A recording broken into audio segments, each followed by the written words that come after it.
Tides of betrayal in Florida. The sun was setting over Miami Beach, painting the sky in shades of orange and purple. Hannah sat barefoot on the sand, watching the waves crash against the shore. To everyone else, she had the perfect life. A beautiful home in Coral Gables, a good career in real estate, and a husband, Michael, who owned a thriving construction company. But Hannah's heart told another story. Michael had changed.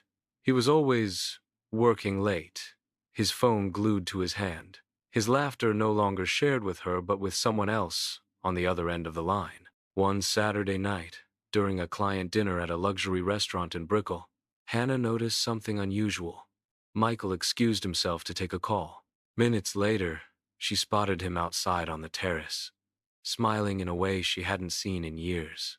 His hand lingered on his phone screen like it was more than just business. The truth came weeks later.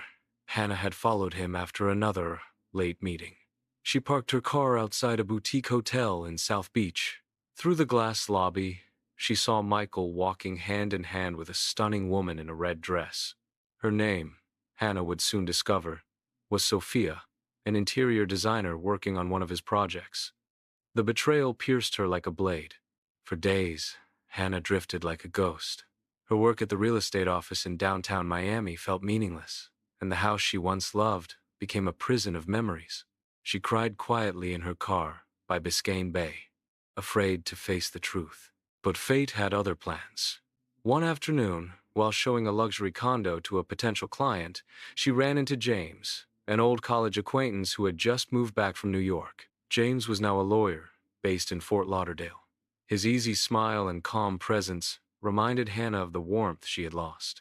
They began meeting casually, coffee at Wynwood cafes, strolls down Ocean Drive, late-night conversations at the marina.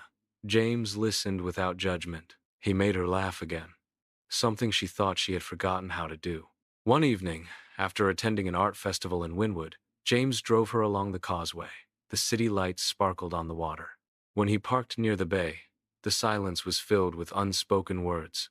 Hannah turned to him, and their kiss was inevitable, gentle, hesitant, yet full of longing.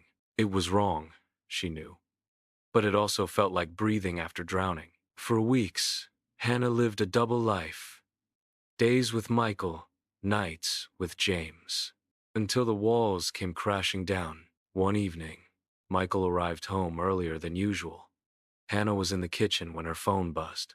Michael picked it up before she could reach it. On the screen, a message from James. "Dinner at the marina tonight? I can't wait to see you." Michael's face darkened. "Who is James?" he demanded, his voice trembling with rage. Hannah froze, her chest pounding. Then, with a steadiness she didn't expect, she whispered, "The man who gave me back what you stole from me. Love." Michael slammed his fist on the counter. "You cheated on me, Hannah." Her eyes filled with tears, but her voice didn't break. "No, Michael. You cheated first. I just stopped pretending." That night, Hannah packed her suitcase.